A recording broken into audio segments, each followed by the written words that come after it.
Hello everyone, स्वागत है आप सभी का स्टेप टू सक्सेस चैनल में। डेली करंट अफेयर सीरीज में 22 फरवरी 2023 का आज का हमारा पहला क्वेश्चन है। दादा साहब फाल्के अंतर्राष्ट्रीय फिल्म महोत्सव 2023 में सर्वश्रेष्ठ फिल्म का खिताब जीतने वाली फिल्म है। ऑप्शंस हमारे पास है RRR, दूसरा है option B Kantara, option C है द कश्मीर फाइल्स और ऑप्शन डी है ब्रह्मास्त्र। तो इसका जो सही जवाब है वो है option see the Kashmir files. अभी द कश्मीर फाइल्स ने दादा साहब फाल्के फिल्म महोत्सव में सर्वश्रेष्ठ फिल्म का खिताब जीता हुआ है। ये जो दादा साहब फाल्के पुरस्कार हैं, ये फिल्म क्षेत्र के सिनेमा के क्षेत्र के देश के सर्वोच्च पुरस्कार हैं। ठीक है, दादा साहब फाल्के पुरस्कार जो है वो सिनेमा क्षेत्र के सर्वोच्च पुरस्कार हैं। इसका जो आयोजन होता है वो फिल्म महोत्सव निदेशालय, सूचना एवं प्रसारण मंत्रालय के अंतर्गत आता है। ये फिल्म महोत्सव निदेशालय, इसके द्वारा प्रतिवर्ष किया जाता है। कुछ और पुरस्कार, जैसे इसमें सर्वश्रेष्ठ अभिनेता का जो पुरस्कार मिला हुआ है वो रणबीर कपूर को मिला हुआ है ब्रह्मास्त्र मूवी के लिए। सर्वश्रेष्ठ अभिनेत्री का खिताब जो मिला हुआ है वो आलिया भट्ट को मिला हुआ है गंगूबाई काठियावाड़ के लिए। सर्वश्रेष्ठ निदेशक डायरेक्टर आल बाल्की को मिला हुआ है चुप मूवी के लिए। फिल्म ऑफ द ईयर जो है वो कंटारा है, कंटारा मूवी है जो बहुत ज्यादा चर्चा में रही है।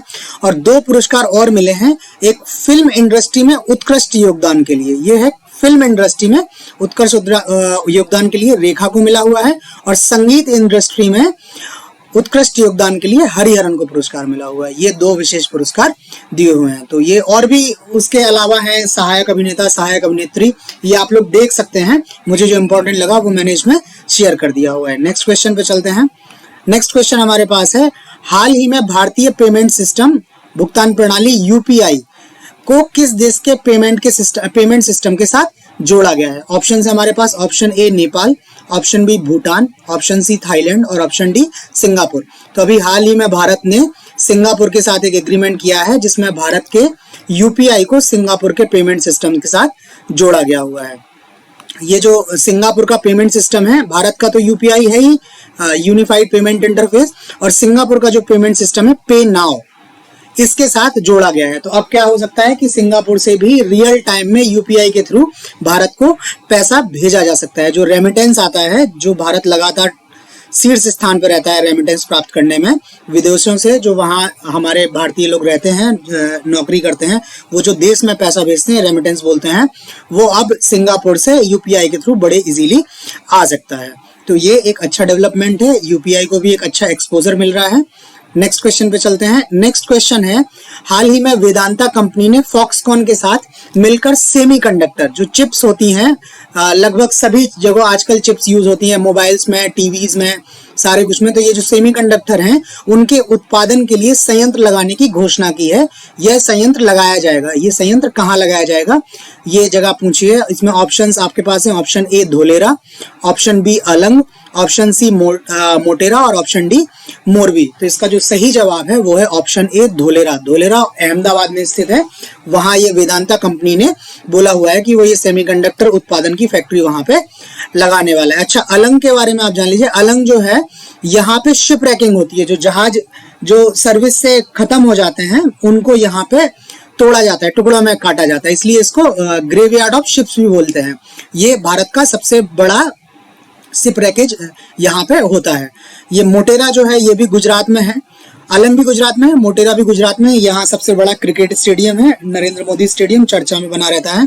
और मोरबी जो है ये भी गुजरात में है, यहाँ पे अभी पुल टूटने से बहुत लोगों की दुखद मृत्यु हो गई थी। तो ये चारों जो है गुजरात में ही है, बट यहाँ पे प्लांट जो लगाया जा रहा है वो धोलेरा में लगाया जा रहा है। ये अभी तक बोला जा रहा है कि ये आजाद भारत का सबसे बड़ा कॉर्पोरेट इन्वेस्टमेंट है।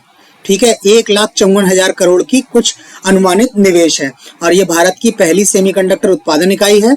बता दिया है, अहमदाबाद गुजरात के धोलेरा विशेष निवेश क्षेत्र स्पेशल इन्वेस्टमेंट रीजन में लगाया जाएगा। और कहा जा रहा है कि इसके थ्रू 1 लाख लोगों को तो सीधे स्किल्ड जो कुशल रोजगार हैं वो दिए जाएंगे, बाकी अकुशल तो इसमें और भी होगा। तो ये रोजगार का भी बड़ा साधन होने वाला है, निवेश ही बहुत ज्यादा आने वाला है।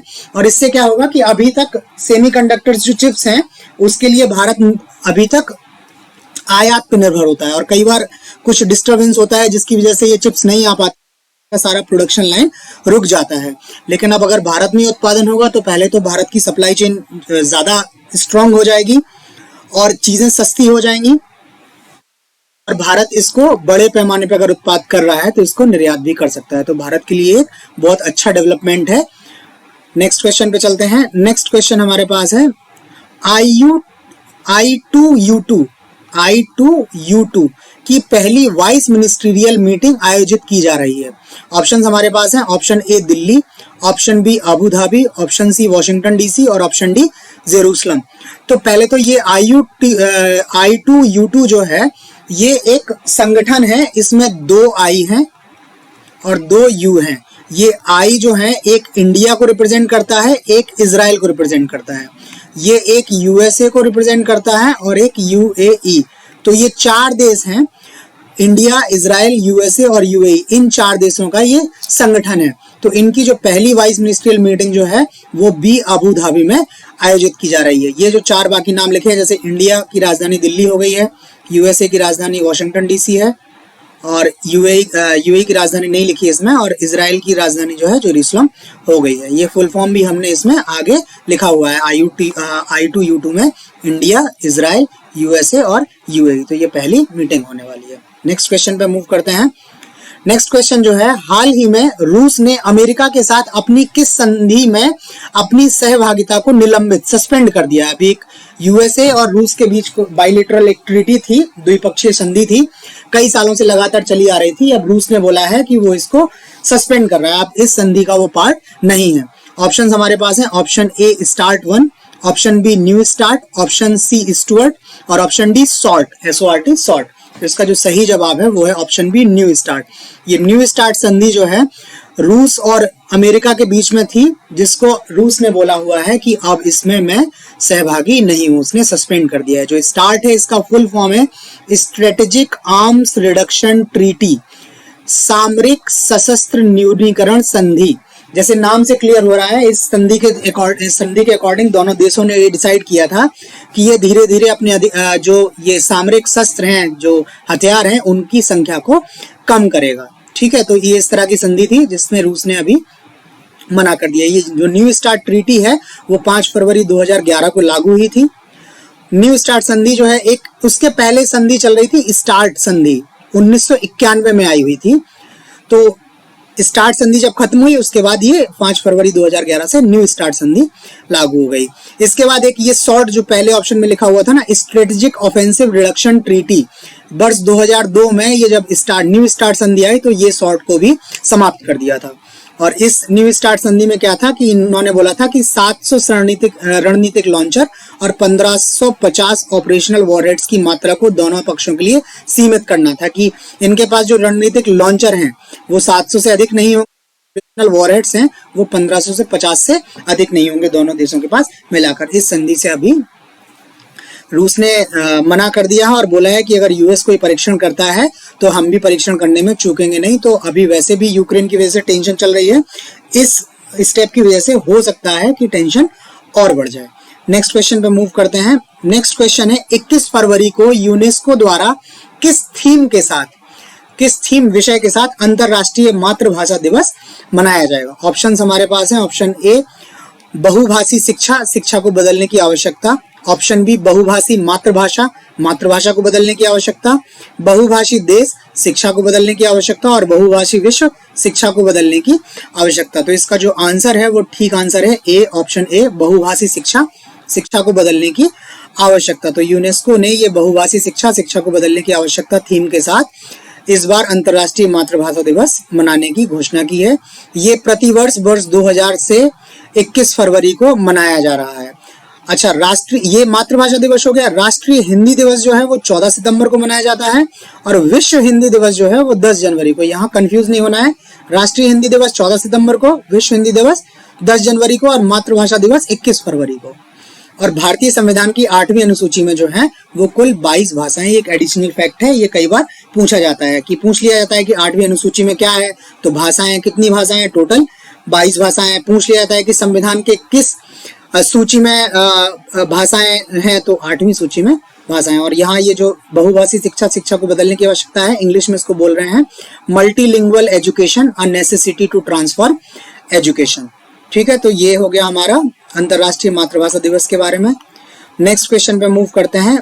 नेक्स्ट क्वेश्चन जो है वो है एकेडमी फिल्म अवार्ड्स बाफ्टा में German film all quiet on the western front ने कुल कितने अवार्ड्स अपने नाम किए हैं। इस मूवी ने कई सारे अवार्ड जीते हैं, तो टोटल कितने अवार्ड अपने नाम किए हैं। ऑप्शन है 7, ऑप्शन 8, 9 और 19। तो इसका जो सही जवाब है वो ऑप्शन ए है। इसने कुल 7 अवार्ड जो हैं अपने नाम पे किए हैं। अच्छा, इस तरह के क्वेश्चंस कई बार पूछ लिए जाते हैं, कई सारे कमीशन भी पूछ लेता है कई बार कि कितने अवार्ड संख्या पूछ लेता है, स्पेशली वनडे एग्जाम्स में तो पूछ ही लिया जाता है। अच्छा, बाफ्टा के बारे में और कुछ हैं फैक्ट। एक तो बेस्ट फिल्म जो हो गया वो all quiet on the western front. Outstanding British film the Banshees of Inisherin, अंग्रेजी भाषा के अतिरिक्त सर्वश्रेष्ठ फिल्म तो यही all quiet on western front. Documentary Navalny, सर्वश्रेष्ठ अभिनेत्री केट ब्लैंचेट। टार मूवी है, टार मूवी के लिए अभिनेता जो है ऑस्टिन बटलर हैं। एल्विस मूवी के लिए हैं। सर्वश्रेष्ठ एनिमेटेड फिल्म है गिलेर्मो डेल टोरो पिनोशियो, ये सर्वश्रेष्ठ एनिमेटेड मूवी है। और सर्वश्रेष्ठ निर्देशक जो हैं वो हैं एडवर्ड बर्जर, ये वही all quiet on the western front movie के लिए इनको ये पुरस्कार मिला हुआ है। तो ये हो गया बाफ्टा के बारे में। बाकी और भी पुरस्कार हैं, सहायक अभिनेता, सहायक अभिनेत्री, वो मैंने लिखा नहीं है, आपको अगर लगे तो आप इसको देख लीजिएगा। नेक्स्ट क्वेश्चन जो है हमारे पास, नेक्स्ट क्वेश्चन है छत्रपति शिवाजी महाराज के जीवन पर आधारित शिव सृष्टि थीम पार्क। थीम पार्क का नाम क्या है? शिव सृष्टि। ये किसके नाम पे है? छत्रपति शिवाजी महाराज के जीवन पर आधारित।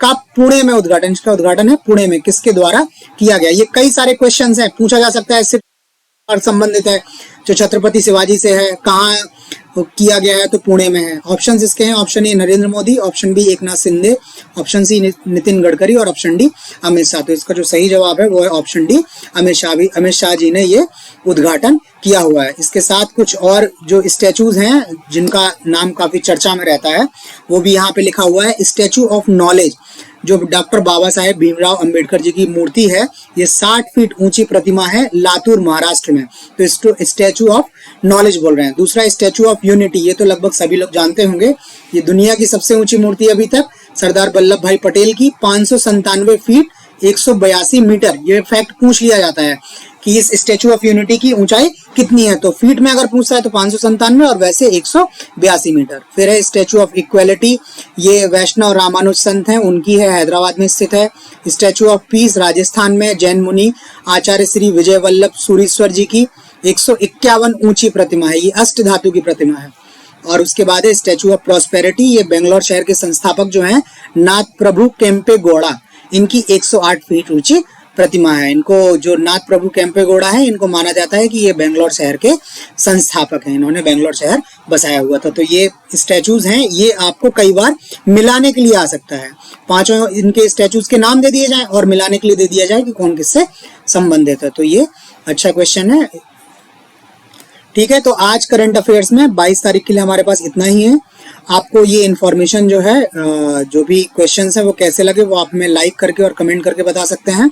अभी तक अगर आपने चैनल को सब्सक्राइब नहीं किया है तो प्लीज़ चैनल को आप सब्सक्राइब कर लें, जिससे टाइम टू टाइम आपको अपडेट्स मिलते रहें। और जो फ्री पीडीएफ है इस वीडियो में कंटेंट की, वो टेलीग्राम से आप, यहाँ ये टेलीग्राम का लिंक है, इसके थ्रू आप टेलीग्राम को ज्वाइन कर लें, वहाँ से आपको ये फ्री पीडीएफ मिल जाएगी। तो आज के लिए करंट अफेयर्स में इतना ही, कल नेक्स्ट वीडियो के साथ मिलेंगे। Thank you.